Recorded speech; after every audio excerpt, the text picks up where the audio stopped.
Hi Alex, recaps here today. I am going to explain a movie called The Princess of Montpensier. Autumn 1565 France. The peace between the Catholics and Huguenots lasted for about a year when suddenly the flames of the religious war flared up again on the battlefield. Catholics finish off the wounded and hide in the house. The Comte de Chabannes, with several assistants, was in ambush and is pursuing them in order to avenge the outrages and the suffering they have brought surrounding the house. They fire several shots at the windows, after which they burst inside and a battle begins, during which not only men but also children die. Defending himself, the Comte de Chabannes accidentally kills a pregnant woman, and this becomes a great shock for him. He no longer wants war because the blood of defenseless and innocent people is on his hands. He does not understand the meaning of religious battles because the militant representatives of Catholics and Huguenots have one god, blood, and nationality, which means they should not do this. After the battle, man decides to retire and leaves his faithful assistant Nicholas, deciding to hide from the warring armies. After a couple of days on the journey, Chabannes decided to rest, falling asleep near the tree. At dawn he wakes up from the fact that two men take away his sword and use a rope to try to execute him. They are stopped by Prince Philip de Montpensier, the great nephew of the King of France Francis, one who is passing by, and defends the Comte de Chabannes because this man has been his teacher and mentor for many years. Upon learning that man has deserted and does not want to fight, Philip takes him under his wing and promises protection. Meanwhile, the Duke de Montpensier is persuading Marquis de Maizière to marry his son Philip and the beautiful daughter of Marie, the last descendant of the angel Benoit. Marquis tries to politely refuse the offer because his daughter is promised to the Duke de Mayenne as a wife. At the same time, girl is infatuated with his older brother Heinrich de Guise. During a walk in the garden, she practically does not pay attention to her betrothed, and he is forced to trail behind the happy couple with his sister Catherine. Duke de Montpensier, close to the royal family, persuades the Marquis to change his mind because promise was oral and it is not necessary to keep it. He also promises to give up claims to the land, which will allow de Mayzière to increase his possessions several times. Over yielding to persuasion, Marquis decides to marry Marie with Philip and notifies Cardinal Uncle Charles and Henry about this. The representative of the Church is categorically dissatisfied with the decision of Father Marie de Maizière and believes that God will punish him for such a low and vile act. Soon Prince Philip arrives at the house of the Marquis. Messier's parents tell to the dukes and prince about their decision, which causes a wave of indignation among the young men. Henry and Philip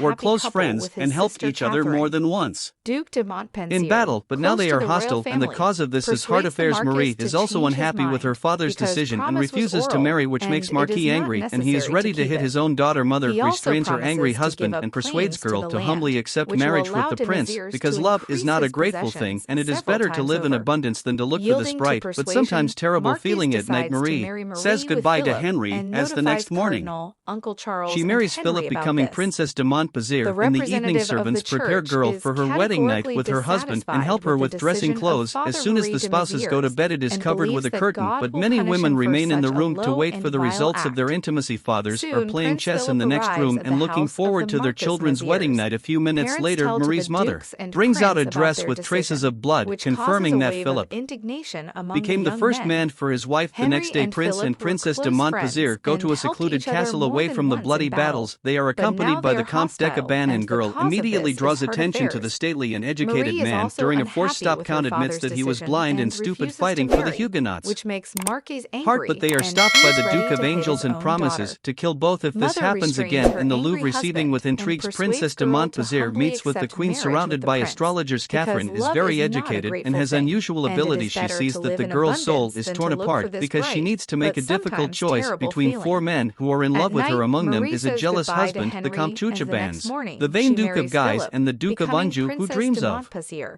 having fun with Marie. So far, girl cannot decide because in the raging world of passion she is afraid to make a mistake and choose someone who will not be able to make her happy. After meeting with Queen Marie runs into Henry. During the conversation, couple hides from prying eyes and kisses. Girl knows that Henry is caring for a relative of the Queen, but he denies this and swears eternal love. Marie is pleased by this, and she is unable to hide her smile. Count de Chabannes is worried because everything is written on the girl's face, and Prince Philip will kill her if he realizes that his wife is cheating on him. At the evening wedding celebration, Marie spots Henry wearing a golden mask and follows him to talk. Catherine tries to divert Philip's attention. Princess de Montpensier speaks of her feelings and invites the masked man to meet, unaware that this is not Henry but the Duke of Anjou. Upon learning the truth, he promises the conceited Duke of Guise to kill him for having fooled him and rejected a relative of the royal family, after that he instructs the assistants to stop Philip and bring Marie to him, who is waiting for Henry. The Duke of Anjou exposes the liar and traitor Henry, telling that he is going to marry another girl. Philip goes mad with jealousy and tries to hit his wife, but the Comte de Chabannes holds back his anger. Prince de Montpensier returns his wife home, ordering guards to be posted at her door and dogs to be released in the yard so that they tear apart everyone who tries to approach Marie. The Comte de Chabannes goes into the courtyard and meets Henry, who insists on meeting the girl. He agrees to talk to Marie, but only she has the right to decide if she wants to see him. Chabannes returns to the princess's room and tells that Henry is here and she will see him if she puts burning candles on the windowsill. Seeing that Mary gave a sign, Chabannes helped Henry to get into her chambers. Philip can't sleep and looks out the window, noticing that there is only one dog in the yard.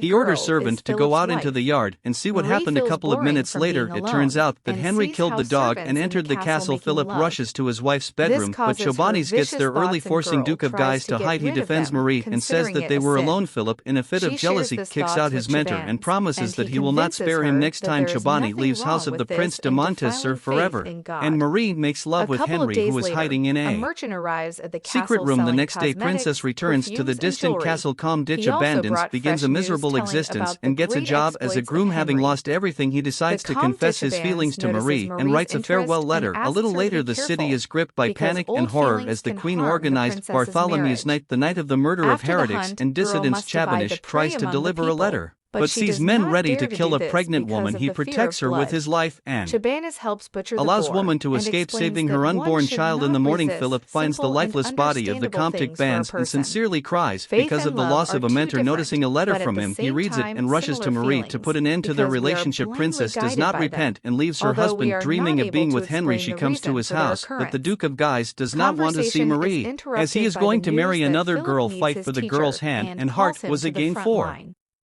him, but no more competitions is dead. Philip has expelled Marie and the Duke of Anjou has departed for Poland. There are no rivals, so the desire to conquer Princess Montpensier also disappeared. Lonely and useless, Marie visits the grave of the Count de Chabannes and Nicholas.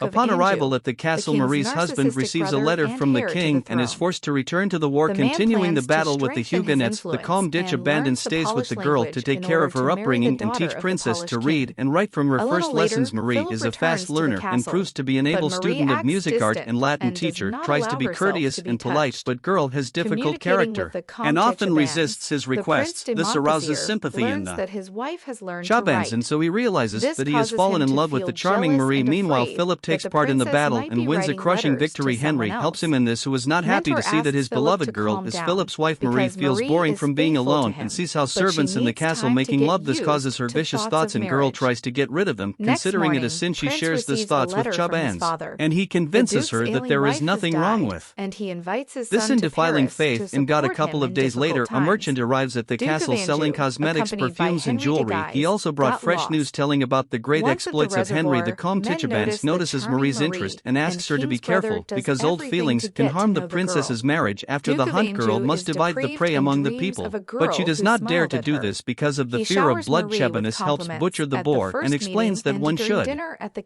not resist simple and understandable things. For a person, faith and love are two different, but at the same time similar feelings, because we are blindly guided by them, although we are not able to explain the reason for their occurrence. Conversation is interrupted by the news that Philip needs his teacher and calls him to the front line. Next day, the counterparts for Prince de Montpensier and realizes that he does not need him in battles. Philip regrets his decision and inviting Count to the battlefield, but decides to introduce the mentor to Duke of Anjou, the king's narcissistic brother and heir to the throne. The man plans to strengthen his influence and learns the Polish language in order to marry the daughter of the Polish king. A little later, Philip returns to the castle, but Marie acts distant and does not allow herself to be touched. Communicating with the Count de Chabannes, the Prince de Montpensier learns that his wife has learned to write. This causes him to feel jealous and afraid that the princess might be writing letters to someone else. Mentor asks Philip to calm down because Marie is faithful to him, but she needs time to get used to thoughts of marriage. Next morning, Prince receives a letter from his father. The Duke's ailing wife has died, and he invites his son to Paris to support him in difficult times. Duke of Anjou, accompanied by Henry de Guise, got lost once at the reservoir. Men noticed the charming Marie, and King's brother does everything to get to know the girl.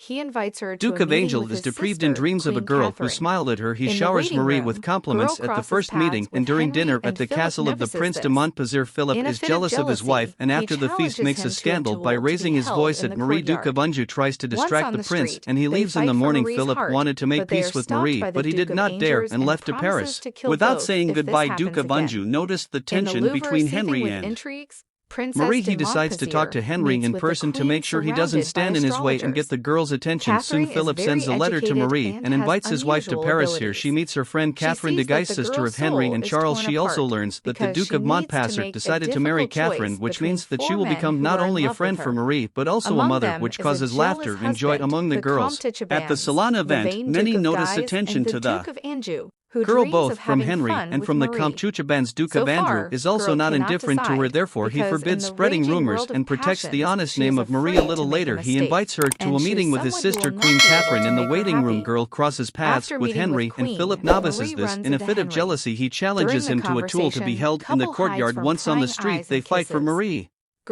Also comes here, having decided to say goodbye to his mentor. Your movie ends. Thank you for watching and see you tomorrow at the same time.